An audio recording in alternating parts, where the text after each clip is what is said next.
Power, in Hunter x Hunter, is never just power. It is intent. It is desire. It is the raw, unfiltered expression of what a person truly is when every layer of social performance has been stripped away, when morality stops being a rule and becomes a choice, when hesitation burns off under pressure and what remains is something pure, honest, and often deeply frightening.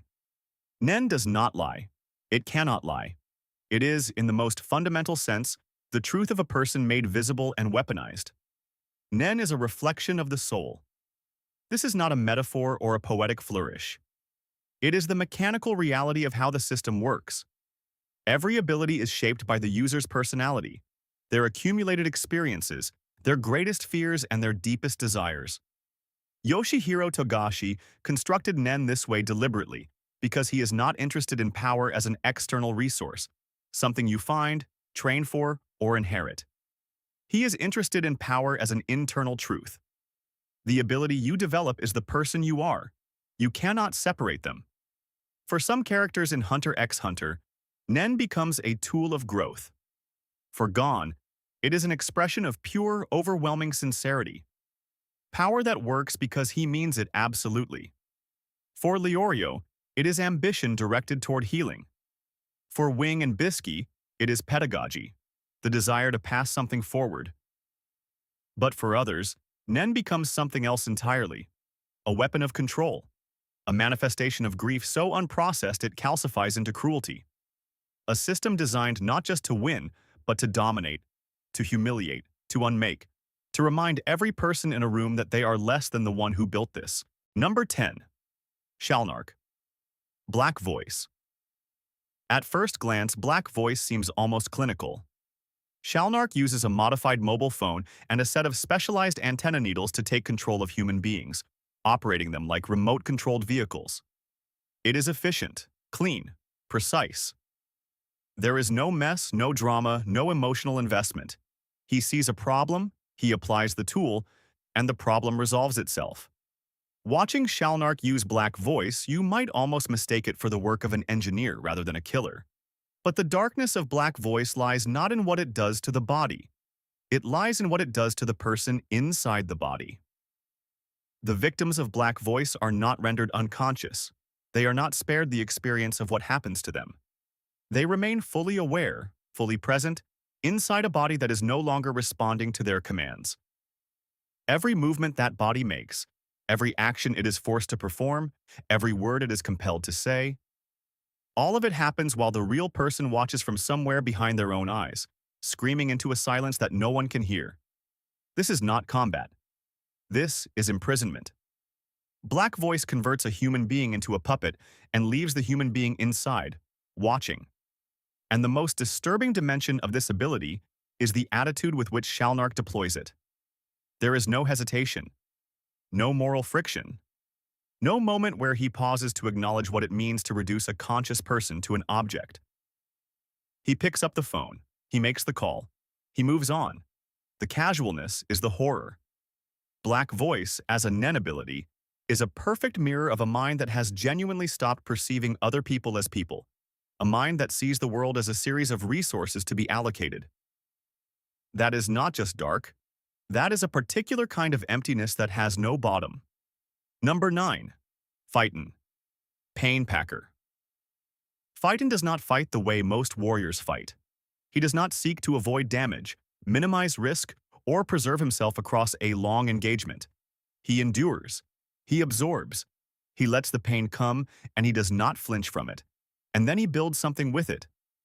Painpacker is a transmutation ability that converts the suffering Feitan has accumulated during a battle into a devastating, scalable counterattack. The more he has been hurt, the more catastrophic the release. It is, mechanically, a brilliant reversal of vulnerability into lethality. But Painpacker is not primarily interesting as a combat technique. It is interesting as a philosophical statement, encoded in Nen. What does it mean to build a power system around pain?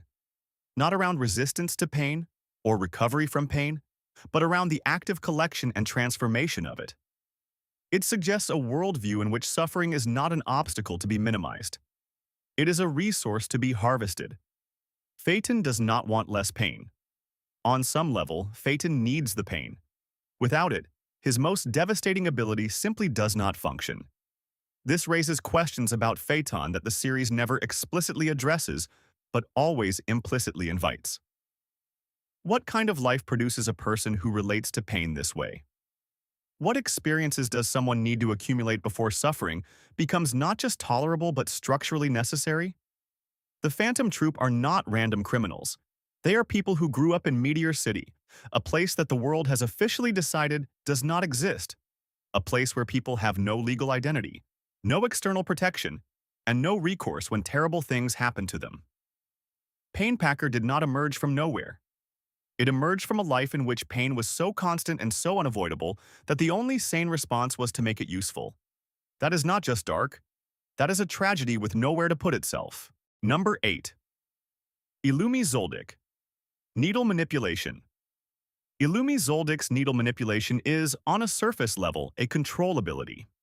He inserts specialized needles into targets to alter their behavior, suppress or amplify specific emotions, and redirect their decision-making in ways that serve his purposes. But describing it this way makes it sound like a simple puppet technique, something in the same category as Shalnark's black voice. It is not. Black voice controls the body. Needle manipulation goes somewhere far more invasive than that. It controls the self. The distinction matters enormously. When Shalnark uses black voice, the victim is still there, still themselves, still fully conscious of the violation. The horror of black voice is the awareness of loss. Needle manipulation operates differently. It does not lock the self out of the body. It reaches inside the self and begins rearranging the furniture. Thoughts are altered. Fears are installed or removed. Emotional responses are recalibrated. The victim does not experience this as external control. They experience it as themselves, as their own thoughts, their own feelings, their own decisions. The violation is invisible from the inside. Number 7. Neferpitou. Terpsichora. Neferpitou is one of the most physically formidable beings in the series, and their primary combat ability, Terpsichora, reflects that with terrifying clarity. It is a puppeteering technique applied to the user's own body. Nen threads that animate Neferpitou's physical form and push it beyond every natural limit, achieving speeds and striking power that exceed what muscle and bone should be capable of. As a combat ability, it is extraordinary. As a concept, it is deeply unsettling. The unsettling dimension of Terpsichora is what it implies about the relationship between mind and body. When Neferpitou uses this ability at full capacity, the body is not acting on instinct or trained reflex. It is being operated, driven by Nen, the way a machine is driven by electricity. The distinction between Neferpitou as a conscious being and Neferpitou as a very sophisticated weapon begins to blur. And the series goes further than implication. In the confrontation with Adult Gon, Neferpitou uses Terpsichora after sustaining injuries that should make combat impossible. The body keeps moving not because Neferpitou is alive in any meaningful sense, but because the Nen is still running. Number 6. Shaiapouf. Spiritual message. Shaiapouf is the most psychologically complex of the Chimera Ant Royal Guard, and his Nen ability, spiritual message, reflects that complexity in ways that take time to fully appreciate. On the surface, it is an empathic sensing ability. Pouf can read the emotional states of people around him, detecting shifts in loyalty, intention, anxiety, and desire with remarkable precision. That alone would be a powerful intelligence-gathering tool. But spiritual message goes further than sensing. Pouf can also influence the emotional landscape he is reading. This is not the blunt instrument of black voice, or even the targeted architecture of needle manipulation. Pouf does not force actions or install specific thoughts. He operates at the level of emotional climate, nudging anxiety upward here, amplifying loyalty there, softening the edges of resistance until what felt like conviction starts to feel like stubbornness, and what felt like doubt starts to feel like wisdom. His targets believe they are reasoning their way to conclusions. They are not. They are being guided through a carefully managed emotional environment toward conclusions that Pouf has already selected for them. Number 5. Chrollo, Lucifer, Skill Hunter. We have discussed Skill Hunter before in the context of abilities that can kill their own user, but its darkness operates on a completely different axis that demands examination in its own right. Chrollo Lucifer's ability to steal the Nen of other users is extraordinary as a power. As an act, it is something closer to desecration. Nen is not a tool that a person carries. It is a part of them, an expression of their identity, their history, their deepest self. To steal someone's Nen ability is not to pick their pocket. It is to reach inside them and remove something that cannot be replaced. The victims of Skill Hunter lose more than power.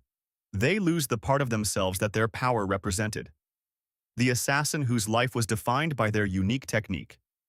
The artist whose Nen ability was the physical form of their creativity. The protector whose ability existed specifically to keep people they loved alive. All of that, the meaning, the identity, the purpose encoded in the ability, ends up in Chrollo's book. Cataloged.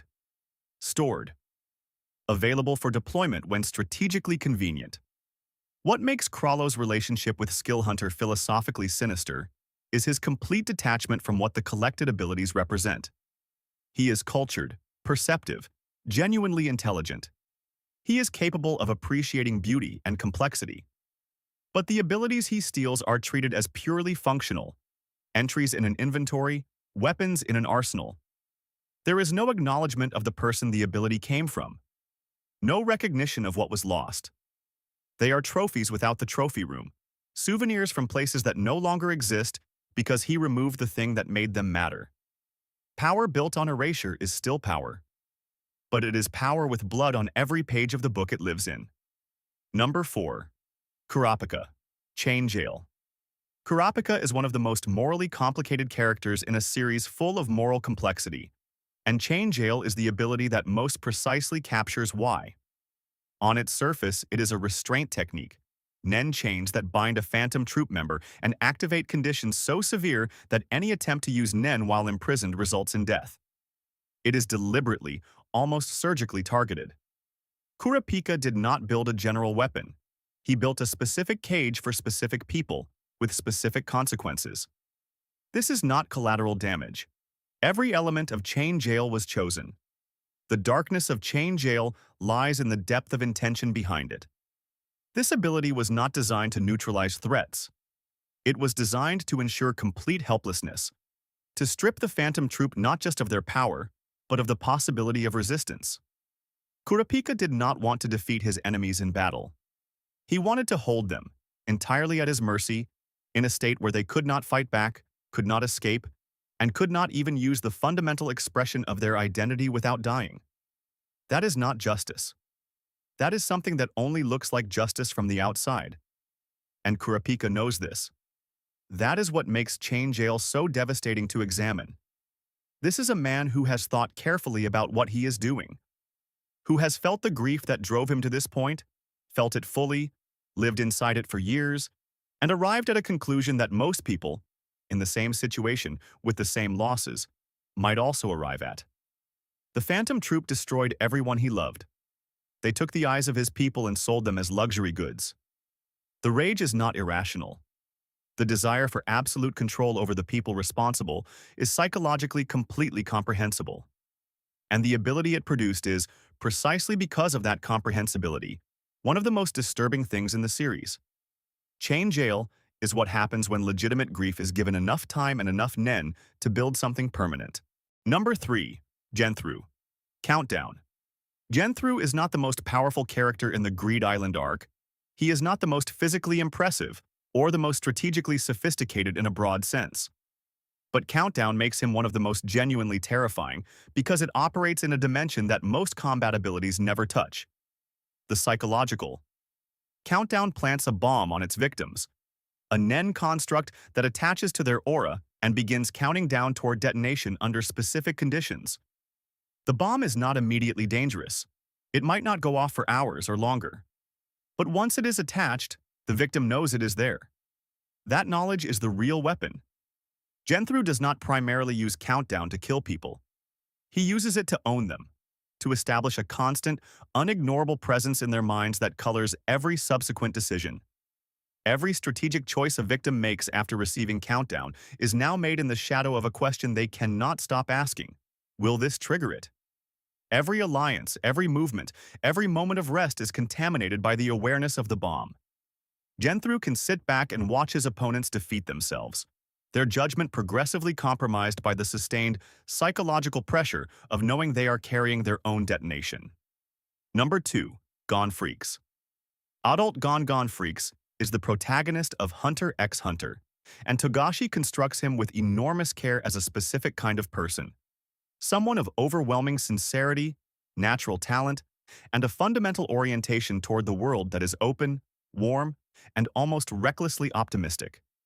Gon believes in people. He extends trust before it is earned. He forms connections with astonishing speed and holds them with astonishing depth.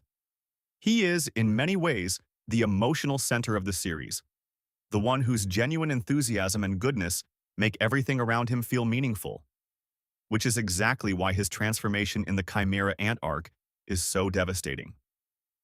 Adult Gon is not a power-up. It is not Gon becoming more of what he is. It is Gon undergoing a complete collapse of the values and instincts that define him, channeled through Nen into a physical form. The transformation sacrifices his future potential, his lifespan, and the physical integrity of his body. And it does this in service of something that has nothing to do with protecting anyone, or growing, or becoming better. It is pure, annihilating vengeance. It is Gon deciding, at a level below conscious thought, that the future is not worth having if Kite is gone. The darkness of adult Gon is not in the power it generates. It is in the complete absence of the person who usually inhabits that power. Gon, in that state, is not present. There is fury, and there is force, and there is a body doing extraordinary things. But the warmth, the curiosity, the connections that make Gon who he is are simply gone. What remains is grief in its most destructive form. Grief that has stopped being about the person who is lost and started being about the destruction of whatever was responsible for the loss. Adult Gon is what Gon looks like when he stops caring whether he survives. That is not strength. That is the shape that love takes when it has been broken past the point of repair. Number 1.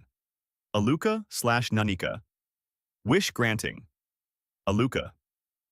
Zoldyck is the youngest of the Zoldyck siblings, kept locked in a room on the family estate, isolated from virtually everyone, treated as something dangerous and incomprehensible by a family that is itself defined by danger. And the thing inside her, the entity that shares her body and calls itself Nanika, possesses an ability that is, in the taxonomy of Nen, essentially impossible to categorize. Nanika can grant wishes. Real wishes. Not symbolic approximations or tactical advantages that feel like wishes in the moment. Actual, literal wish fulfillment, up to and including healing injuries that are medically terminal.